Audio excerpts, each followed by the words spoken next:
ஃப்ரெண்ட்ஸ்களுக்கு வணக்கம். பாஜகவுல எனக்கு மரியாதை இல்ல, அங்கீகாரமும் இல்ல. நான் ஒரு கட்சி நடத்திட்டு இருந்தேன். ஆனா அந்த கட்சிய உடைச்சி நான் என்ன பண்ணேன், உங்ககிட்ட வந்து சேர்ந்தேன். ஆனா எனக்கு உரிய அங்கீகாரத்தை கொடுத்தீங்களா அப்படின்னா கொடுக்கவே இல்லை. இதுக்கப்புறம் நான் பாஜக இருக்கணுமா? வேண்டாம்.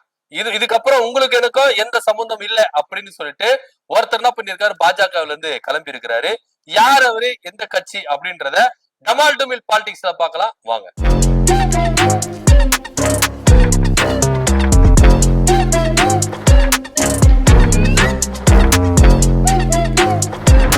அரசியல்ல உட்கட்சி மோதல் அப்படின்றது எல்லா கட்சியிலும் இருக்கு. திமுக இருக்கு, அதிமுக இருக்கு, பாஜக இருக்கு, காங்கிரஸ்ல இருக்கு, மதிமுக இருக்கு, விடுதலை சிறுத்தைகள் இருக்கு. எல்லா கட்சியும் நீங்க எடுத்துட்டீங்கன்னா இந்த உட்கட்சி மோதல் அப்படின்றது தலைவிரித்தாடும். குறிப்பா தேர்தல் டைம்ல ரொம்பவே தலைவிரித்தாடும். இத கண்ட்ரோல்ல கொண்டு வந்து தேர்தலை சந்திச்சு ஜெயிச்சு ஆட்சியை பிடிக்கிறாங்களா அந்த தலைமை, அதுதான் வந்து பவர்ஃபுல் அப்படின்றதுல எந்தவித மாற்று கருத்து இல்லை. எம்ஜிஆர் இருக்கும் போதும் இருந்தது அதிமுகவில், ஜெயலலிதா அவர்களும் இருக்கும் பொழுது இருந்தது. ஆனா இவங்க எல்லாருமே அந்த உட்கட்சி முதல்ல வெளியில கொண்டு வரல. அவங்க கட்டுக்கோப்போட இருந்து அந்த தலைவர் அப்படின்ற ஒரு போஸ்டிங் இருக்குல்ல, அவங்க என்ன பண்ணாங்க, அதை கண்ட்ரோல்ல வச்சிருந்தாங்க. இன்னைக்கு திமுகவிலும் அது இருக்கு. ஒவ்வொரு சட்டமன்ற தொகுதியிலும் நீங்க எடுத்துட்டீங்கன்னா குரூப்பா அரசியல் பண்றாங்க. ஆனா இந்த குரூப் அரசியல உட்கட்சி முதல்ல வெளியில வெடிக்க விடாம கட்டுக்கோப்போட திமுக தலைவர் மு.க.ஸ்டாலின் அவர்கள் நடத்துறாருல, அதுதான் அந்த பவர்ஃபுல் லீடர் அப்படின்றதுல எந்த வித மாற்று கருத்து இல்லை. இன்னைக்கு அதிமுகவுல அது என்ன பண்ணிட்டாங்க, இழந்துட்டாங்க. பவர்ஃபுல் லீடரா எடப்பாடி பழனிசாமி இல்ல அப்படின்னு சொல்லிட்டு இது உட்கட்சி முதல் விவகாரம். இப்போ அரசியல குடும்ப மோதல் அப்படின்னு ஒண்ணு இருக்கு. ஐயா ராமதாஸ், அன்புமணி அவர்கள் மத்தியில இருக்கிற குடும்ப மோதல், யாருக்கு பவர் அதிகம், யாரு தலைவர் அப்படின்ற ஒரு குடும்ப மோதல் வெடிப்பு தான் இன்னைக்கு கட்சியே பிளந்திருக்கு, ஒரு சமுதாயத்தை பிளந்திருக்கு, வன்னியர் வாக்குகள் சதறி இருக்கு அப்படின்றதுல எந்த வித மாற்று கருத்துல. அதன் அடிப்படையில நாங்க மட்டும் இவங்களுக்கு சலிச்சவங்க கிடையாது அப்படின்ற ரேஞ்சுக்கு தான் தேமுதிகவுல ஒரு பூகம்பம் வெடிச்சிருக்கு. கட்சிக்குள்ள மாத்திரம் இல்லாம குடும்பத்திலும் ஒரு பூகம்பம் ஏற்பட்டிருக்கு.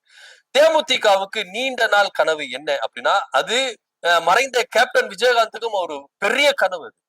எப்படியாவது நம்மளுடைய சார்பா, தேமுதிக சார்பா நாடாளுமன்றத்துல நம்முடைய குரல் ஒலிக்கணும் அப்படின்னு விஜயகாந்த் அவர்கள் கட்சி ஆரம்பிச்சதுல இருந்து சட்டமன்றத்துல எப்படியாச்சுன்னா நம்ம பதிஞ்சிடணும் அப்படின்னு சொல்லிட்டு சட்டமன்றத்துக்குள்ள போனாரு. அதுக்கப்புறம் சட்டமன்றத்துல போனது மட்டும் இல்லாம வரலாற்று சாதனை படுத்தார், எதிர்கட்சி தலைவராகவும் உட்கார்ந்தார். அதுக்கப்புறம் அவருடைய ஏம் என்னவா இருந்ததுன்னா, இங்க ஆட்சியை பிடிக்கணும் அப்படின்னு இருந்தாலும் நாடாளுமன்றத்துல நம்மளுக்கு என்ன பண்ணணும், குரல் ஒலிக்கணும். சட்டமன்றத்துல மட்டும் நம்மளுடைய குரல் ஒலிச்சா போதும், அந்த கர்ஜனை, கேப்டனுடைய கர்ஜனை நாடாளுமன்றத்துல ஒலிக்கணும் அப்படின்றதுதான் விஜயகாந்துடைய கனவு. அதை நிறைவேற்றுகிற விதமா 29 எம்எல்ஏவை அவர் கையில வச்சிருந்தார். குறைஞ்சது ஒரு 2 எம்பி ஆச்சுன்னா உள்ள போவாங்க அப்படின்றது தான் விஜயகாந்தோடைய கனவா இருந்தது. ஆனா அத அதிமுக சதைச்சுது அப்படின்றது அரசியல் வட்டாரத்துல பேச்சா இருக்கு. ஏன்னா எம்எல்ஏக்களை அவங்க பக்கம் என்ன பண்ணாங்க, பாதி எம்எல்ஏக்களை வாங்கிட்டாங்க அப்படின்றது. ஏன்னா சட்டமன்றத்துல ஜெயலலிதாவை எதிர்த்து குரல் கொடுத்ததுனால அந்த பக்கம் நிறைய எம்எல்ஏக்கள் தாவிட்டாங்க அப்படின்றது ஒரு அரசியல் வட்டாரத்துல பேச்சா இருந்தது. அதுக்கப்புறம் அவருடைய கனவு கொஞ்சம் கொஞ்சமா கரைய தொடங்க ஆரம்பிச்சது. அவரும் என்ன பண்ணாரு, உடல்நிலை குன்றதுனால அங்கீகாரமே அவரை விட்டு போயிருச்சு. மாநில கட்சி அந்தஸ்து அப்படின்றது அவரை விட்டு போயிருச்சு. அதுக்கப்புறம் அவருடைய மறைவுக்கு பிறகு திரும்பவும் கட்சிய கேப்டன் இருந்த போது எப்படி எடுத்துட்டு வந்தாரோ அந்த நிலைமைக்கு எடுத்துட்டு வரணும் அப்படின்னு சொல்லிட்டு புத்துயிர் ஊட்டி பிரேமலதா விஜயகாந்த் அவர்கள் பொதுச் செயலாளர் பதவி ஏற்றுக்கொண்டு அதை தொடர்ந்து செஞ்சுட்டு வராங்க. 2025 ராஜ்யசபா எம்பியா தேமுதிக சார்பா ஒருத்தர் போக வேண்டியது. ஏன்னா எடப்பாடி பழனிசாமி என்ன வாக்குறுதி கொடுத்தாரு, 2024 நாடாளுமன்ற தேர்தல் நடக்கும்போது கூட்டணி வச்சாங்கல்ல, அப்ப எடப்பாடி பழனிசாமியை நம்பி யாரும் வரது தயாராகவே இல்லை. ஏன்னா பாஜக கூட்டணியில இருந்து வெளியே வந்துட்டாரு. திமுக கூட்டணி இங்க ரொம்ப ஸ்ட்ராங்கா இருந்தது. இதுக்கு அதிமுக கூட்டணி ஸ்ட்ராங்கா இல்ல, பாஜக கூட்டணியில பல கட்சிகள் இருந்தாங்க. அப்போ இவருக்கு துறை கொடுத்தவங்க தேமுதிக தான். தேமுதிக கிட்ட என்ன டீலிங் வச்சு இவங்க கூட்டணி வச்சாங்கன்னா, ராஜ்யசபா எம்பி ஒன்னு கன்ஃபார்ம் அப்படின்னு சொல்லிட்டு தான் கூட்டணி வச்சது. ஆனா சொன்னபடி இவரு செய்யல. அந்த கனவும் அங்க பலிக்காம போயிருச்சு. ஏன்னா எடப்பாடி பழனிசாமி கொடுப்பார் அப்படின்ற ஒரு நம்பிக்கை தான். தொடர்ந்து போராடுனாங்க, லாஸ்ட் மினிட் வரைக்கும் போராடுனாங்க. எப்படியாவது எடப்பாடி பழனிசாமி எங்களுக்கான ஒரு அங்கீகாரத்தை கொடுத்துருவாரு, அவருடைய பேச்சு எங்களுக்கு விசுவாசமா இருக்கு, சொன்னதை செஞ்சிருவாரு அப்படின்னு பிரேமலதா விஜயகாந்த் முதற்கொண்டு, சுதீஷ் முதற்கொண்டு எல்லாருமே என்ன பண்ணாங்கன்னா அது ஒரு பேச்சை நம்பினாங்க. ஆனா எடப்பாடி பழனிசாமி பேச்சு விடிஞ்சா போச்சு அப்படின்ற ரேஞ்சுக்கு தான் அவருடைய பேச்சு மாற்றமும் இருந்தது, துரோகமும் இருந்தது. சோ அதனால எப்படியாவது நம்ம என்ன பண்ணோம், சட்டமன்றத்துல நம்ம வரலாற்று படைத்துட்டோம், நாடாளுமன்றத்துல நம்முடைய குரல் ஒலிச்சதுன்னா அங்க நல்லா இருக்கும் அப்படின்னு சொல்லிட்டு தான் பிரேமலதா விஜயகாந்த் அவர்கள் ரொம்ப போராடி இருந்தாங்க. இதற்கு அவங்களுடைய கனவு பலிக்கிற விதமா திமுக ஒரு ராஜ்யசபா எம்பி அப்படின்ற ஒரு விஷயத்துக்கு வந்துட்டாங்க. திமுக கூட்டணியில தேமுதிக போயிட்டு என்ன பண்ணாங்க, அங்க வச்சாங்க. அவங்க சொன்ன வாக்குப்படியே, அதாவது எடப்பாடி பழனிசாமி சொன்ன வாக்க செய்ய மாட்டார், ஆனா திமுக தலைவர் சொன்னதையும் செய்வார், சொல்லாததையும் செய்வார் அப்படின்னு சொன்னபடியே ஒரு ராஜ்யசபா எம்பி இந்தாங்க அப்படின்னு சொல்லிட்டு என்ன பண்ண கொடுத்துட்டாங்க. ஆனா ராஜ்யசபா எம்பி யாரு போறது, இதுலதான் இங்க பயங்கரமான ஒரு பிரச்சனையே பூகமே வெடிச்சது. இப்போ தேமுதிக தரப்புல இருந்து யாருப்பா போவா அப்படின்ற ஒரு விவகாரம் வந்து பிரேமலதா விஜயகாந்த் அவர்கள் போகலாம் அப்படின்ற ஒரு முடிவுலதான் அவங்க இருந்ததாகவும், அதை தான் கிட்ட இருந்து தட்டி பறித்து விட்டார் தன்னுடைய தம்பி அப்படின்ற ஒரு விரக்தி பிரேமலதா விஜயகாந்த் அவர்களுக்கு இருந்ததாகவும் ஒரு தகவல் பரவின்றிருக்கு. இது அரசியல்ல பெருசா வெடிக்கலன்னா கூட குடும்ப மோதல் அதிகமா வெடிச்சிருக்கு அப்படின்றும் ஒரு பேச்சும் போயிட்டு இருக்கு. இதனாலதான் இவரு எல்.கே. சுதீஷ் அவர்கள் மனு தாக்கல் பண்ணார்ல, அந்த டைம்ல வந்து யாருமே வரல, பிரேமலதா விஜயகாந்த் வரல, அதே போல விஜய பிரபாகரன், சண்முக பாண்டியன் யாரு கூட வரல. ஏன்னா எவ்வளவு பெரிய வரலாற்று சாதனை, தேமுதிகல ஃபர்ஸ்ட் ஒரு எம்பி உள்ள போறாங்க அப்படின்றது வரலாற்று சிறப்பு மிக்க ஒரு விஷயம் தேமுதிகவுக்கு. ஏன்னா ஃபர்ஸ்ட் போறாங்கல்ல, அந்த ஒரு விஷயம் இருக்குல்ல, இவங்க ரொம்ப எதிர்பார்த்தாங்களாம். பிரேமலதா விஜயகாந்த் அவர்கள் ரொம்ப எதிர்பார்த்ததாகவும், நான் டெல்லி அரசியலுக்கு போறேன், நீ தமிழ்நாட்டு அரசியல பாத்துக்கோங்க அப்படின்னு சொல்லிட்டு பல வாக்குவாதங்கள் நடந்திருக்கு. ஆனா இதுல எல்.கே. சுதீஷ் விடாப்பிடியா இருந்திருக்கிறார். இல்ல நான் தான் போவேன், நீங்க இங்க பாருங்க அப்படின்னு சொல்லிட்டு அவரும் விடாப்பிடியா இருந்திருக்கிறார்.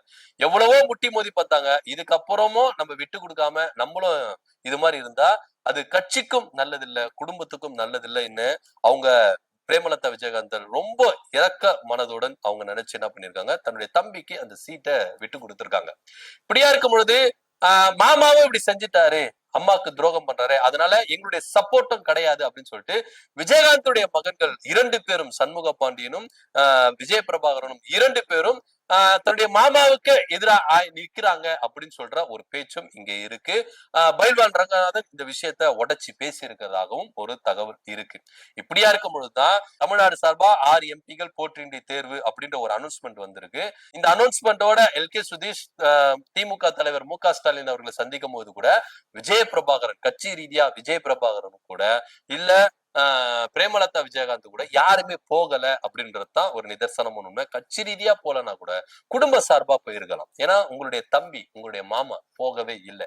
சோ இதெல்லாம் கூட்டி கழிச்சு பார்க்கும்பொழுது இவங்களுக்குள்ள ஒரு குடும்ப பிரச்சனை, அரசியல் எலும்பி இருக்கு, ஒரு மோதல் எலும்பி இருக்கு அப்படின்றதுதான் நிதர்சனம் உண்மை. இன்னைக்கு இது ரொம்ப ட்ரெண்டிங் ஆயிடுச்சு.